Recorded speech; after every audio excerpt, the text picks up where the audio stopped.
for our Women Who Make It Happen series. Would you be able to introduce yourself and just give a brief overview of your career to date? Yeah, certainly. Thank you for having me, first of all. Really pleased to be here. Quite proud to be here as well, especially with the title of the series. So I'm Kym Routledge. I'm going to start off by saying that I'm a proud mum of 3 adult sons. That in itself is an achievement, with the eldest being 24, believe me.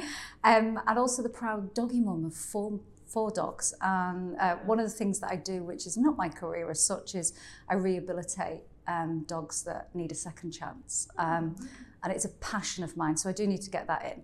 It's not about the dogs, it's about the owners. Career-wise though, and the reason we're here today, currently I am the group head of compliance and risk at BCB Group. I say currently, I'm here for the long run. I'm loving it. I love the firm, I love my team, and I love the wider team. Previous to that, I was actually the head of financial crime at BCB. I've been there now for about 2.5 years, which in any fintech is like 7 years. Yeah. It really does feel like a long time, but a long time because we've grown so much, both as a firm, our offerings, our products, our solutions, the team itself has changed considerably, but for the better. And me, myself, it's definitely a firm that if you're going to invest in your talents, if you're going to invest in your progress, then it's a team that will help you to achieve that. So as I said, I started 2.5 years ago as head of financial crime, became group head of financial crime, and now I'm group head of compliance and risk. So I'm really pleased with that. Prior to that, I worked with other payment service providers. And then, gosh, we are going back now a long time, Michelle, but before then, I was at M&S Bank and HSBC, and I spent 13 years within that group. And I loved it. You hear a lot of things about big banks, but I was fortunate to work with some really great people, some mentors, some great managers. There was some not so great ones, but I learned a heck of a lot there. And it's everything that I learned from the people and there that I've took on into my career today and what I will take beyond as well. Previous to that, I was with Bank of Scotland, Halifax Bank of Scotland. I was a mum as a significant part of my career. And it's an important part of it as well, because I probably wouldn't be in the role that I'm in now if I hadn't have had children. So I had my family quite young, a lot younger than I anticipated having. So my career was on one trajectory, not saying that correctly, but I was going one place. Certainly my mind was going one place, and then my career was going another. And then I had a family. Yeah. So I never planned to go into compliance. I certainly didn't plan to go into the financial crime route. I wouldn't change it. And look where you are now. Seriously, the rest is history. Yeah. Everything happens for a reason. Yeah, it really does. I'm a big believer in that as well, for sure. 2 things. It's probably the 2 things that I believe in. Everything happens for a reason, and karma. Karma is real. And don't let anyone tell you otherwise. Yeah. You get what you put in. You've mentioned a couple of things I just want to delve into a little bit more.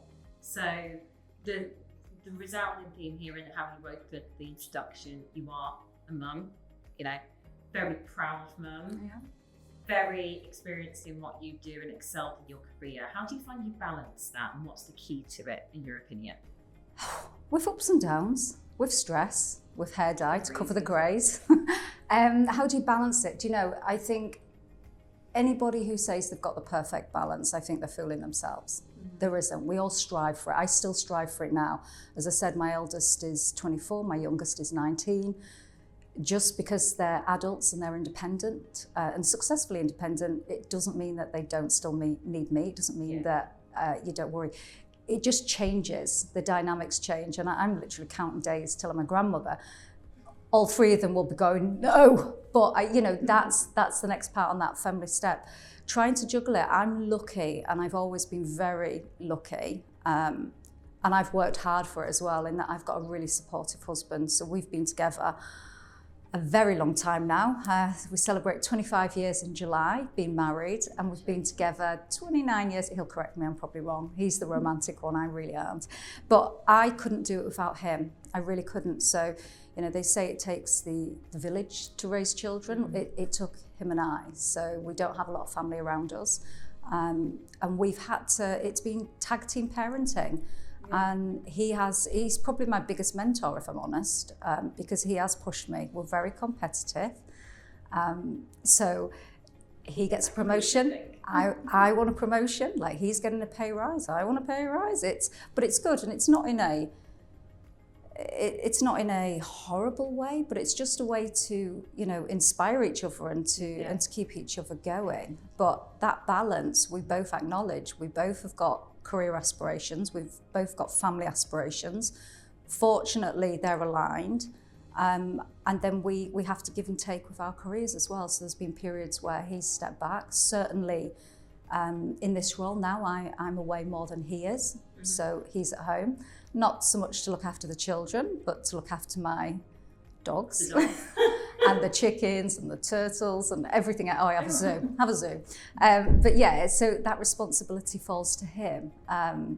Whereas years ago, it was him that was traveling. It was me that was at home with the children. Yeah.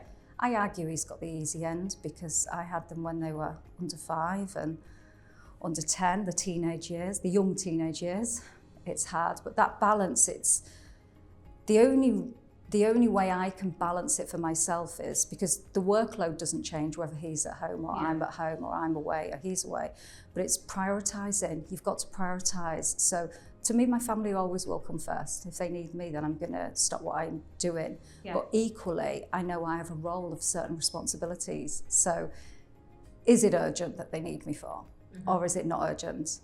So it's prioritised. I have to prioritise my life, family life, prioritise my work life, and I do that priority order probably about 15 times a day because it changes. But I find that by looking at it and reevaluating as the day goes on, I manage to be more productive. I get more done. It's that urgent, important quadrant. Oh, I know. It's just comes into everything. And it's knowing the stakeholders as well, because, you know, I'll be honest, like, if my eldest says that there's something urgent, that's life or death. Yeah. If my middle son says something's urgent, he can't find a blue sock. It's not urgent. Like, I can like park that. And it's the same at work, really. You get to know the stakeholders and the messages and equally, you know, the departments or the questions that they're asking. And you can't be everything to everyone all at once. Yeah. You've got to be able to take a step back and evaluate, okay, where is my attention needed right now? Where's my focus? And be fair on yourself as well, because I work odd hours. I don't expect my team to. I don't advocate it. And I have to try and hide sometimes. I might be sending a message or a Slack at 3 a.m. and I have to put a timer on so they don't know, because I don't want them to think that they have to. But that's because I have a flexible approach. It's so that I can have that work-life balance. I may have wanted to, you know, go and pick my son up from an interview, or I might have wanted to just sit in the car and wait for him, or my husband might be, you know, going away and I want to take him to the train station. Well, then I need to prioritise when I'm going to do that thinking time work, and I'll do that at a time when I can and I don't sleep. So 3 a.m. is good for me. Oh gosh, well, don't know how you do it, but you do it very well. So testament to you. Seaweed and Pepsi Max. You did mention something quite interesting. Your husband and yourself inspire one another. You know, the friendly competition. It's good to have a bit of competition and competitive. Absolutely. But inspiring. You mentioned mentors as well. So how does that help to shape your career to where it is now? Yeah. So if I think about him, he's always acknowledged my talent ahead of me. So I have to dial out the extrovert. You know, my natural inclination is if I can sit at the back of the room, I will. I have to dial that out. My husband's like, he's always encouraged me. You're good at that when you do that. No, I'm not. No, I'm not. And usually on about the 15th time of him telling me and that reinforcing message to me, then okay, I'll give it a go. Should I give it a go? What will happen if I give it a go? And especially earlier on in my career, actually that's a lie. Even now, today, you know, when opportunities present themselves, group head of compliance, etc., He's the first person that I'm talking to, and I'm like, oh. And then you have that inner doubt. We all have imposter syndrome. Yeah. And he's my guardian of my imposter. He looks after it and he beats it down for me, which is really good. And without that, I wouldn't achieve as much as that I do. Alongside him, I have been lucky to have had 3 inspirational women mentors. And I talk about these 3 ladies a lot. And one day they're going to charge me royalties, I'm sure, for the amount of times that I've spoken about them. But the first lady, so very early on in my career at M&S Bank, I done my own thing, had children, had to go setting up a business, the recession was hitting, things were not looking great. My husband was working away, I was knee deep in baby talk, lunches, not my cup of tea, it just really wasn't for me. I wanted to give it a go of being a full-time mum, but actually I wasn't bringing my best to parenthood because I didn't have that outlet, for my career aspirations and for my success. So I just saw an advert one day in a newspaper, yes, a real newspaper, back in the day when there was newspapers, and it was just advertising for part-time work at M&S Bank. And it was, if I'm being honest, it was a few career steps back and some, but it was just, you know what, they were offering weekend work, evening work. So it meant that when my husband was home, I could just do 4 hours, pop in, speak to some adults, come home and feel like I'd done something. And this lady straight away, she was like, she would give me more to do. She would challenge me. And she'd had a very similar story. There's certain things that had gone on in our career. And I was heartbroken one day because I went in to do these 4 hours. And she'd got a promotion. And quite rightly, because she was such a talent, she'd been asked to go into an underperforming department, blah, blah, blah, blah. And she was like, come with me, there's an opening. And I was like, no, couldn't do it. And and she spoke to me and we went down and we had a wonderful time. The second lady was actually her replacement that came in. Okay. And the first thing that she said to me was, there are drains and radiators. She's definitely going to ask for royalties on that one, because I do say that all the time. And I hadn't really thought of that concept before, but there is, when you know, whether you're an introvert or an extrovert, there's those people, and we all know them, we all have meetings with them, and they just drain everything. And it's so much harder to find a solution, to find an agreement, to progress in projects. And then there's those radiators, and sometimes those radiators are so hot, we need to like turn them down a little bit, but they come in and their energy is so much. And she really helped me understanding the balance and the dynamic. And if it wasn't for her, actually, it was her that really opened my eyes to diversity within teams and the importance of it. But what I loved most about her is she came in and I had an introductory talk with her, and she confused me. She thought I had a different role. She couldn't believe it when I told her what level I was and what I was in. And that was really inspirational, because it was like, wow, you don't know me and that's what you've thought. And it was, again, that was that reinforcement of someone else just giving you that bit of confidence, the way to go. And then the last lady, she'll definitely know who she is. This person identifies what I can do before I can do it. And she's done it on so many occasions. And it's actually Natasha Powell, who held the job at BCB before myself. And Tash and I, you know, she will always, whether she likes it or not, but she will always be there. She is always someone that will be that person that I go to. About compliance, obviously, but less about that. It's more about, she just knows, she like gets it. But what she's so good at is just standing up for us women, because quite often we don't empower ourselves, or we've been pushed into such a place where we don't feel liberated enough to be able to do it, or we don't want to be put into that box of that person that is, you know, always talking, always like asking and saying it's unfair. And that's well, it is what we're saying in some respects, but what we want is those equal opportunities. Yeah. And she's very good at doing that and instilling that into a person. So I'll be honest, before I met her, I didn't understand my true potential. And it was, you know, through the most I've never had, like coaching sessions like it with anyone else. But seriously, I'm like, wow, I'd walk away. And sometimes I don't even know if she realizes that she does it. But yeah, she's got a very dynamic style about her. And it's not just me. I've seen the way she does it with other ladies as well, other girls. And, you know, men as well, she will inspire them. But women, genuinely, those that have worked with her or within that circle, they'll all testify. She's very good at empowering and enabling. That's really good. I think that empowerment word is so key here. It's come up a few times as a general theme, like empowering others, empowering yourself. Yeah. It's great to see the positive impact she's had with you. Yeah. You mentioned that she's like an advocate for yourself, and it's like the self-development, self-learning as well. I do just want to touch on a point that you made about she kind of enlightened you almost to the diversity as well. Oh, that was a previous lady. Yeah. Interestingly, I think when you're in BCB now and having come from, you know, Bud Payments and M&S Bank, very big TradFi institution, could you share a little bit about your thinking behind how that D&I has changed, or the equal opportunities as well that you just referenced? Yeah. So D&I, I mean, it's for me, it's become. Well, I am inclusive.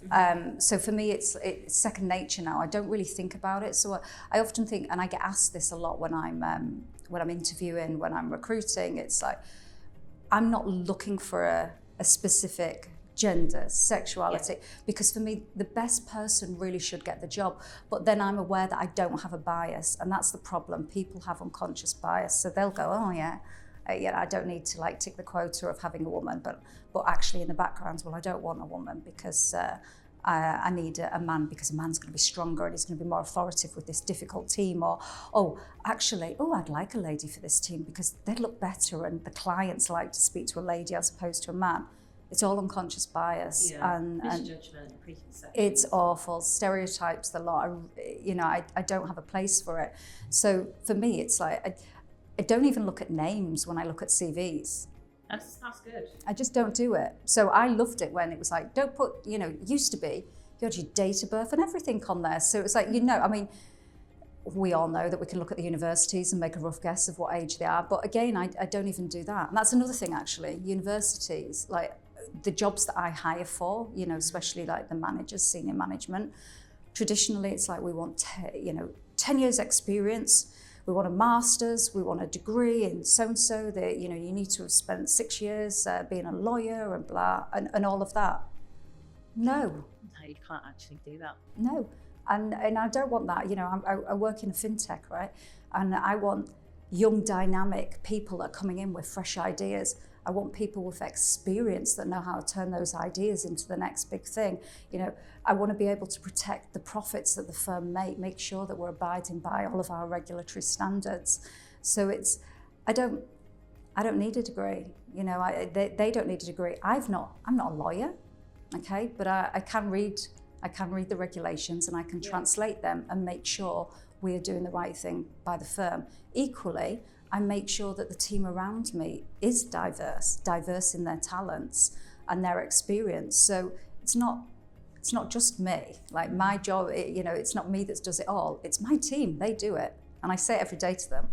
On the days where I look amazing, I only look amazing because of them. It truly is because of them. Yeah. I'm the director of the show, so to speak. I just make sure that the right people are in the right places and then help to nurture that talent to make sure they do it. But diversity is key for that because everybody brings different components, different ideas. Yeah. And how do you lead and manage and nurture your team? What's your style? I'm strong. I'm a strong leader, and I used to be ashamed of saying that, but right.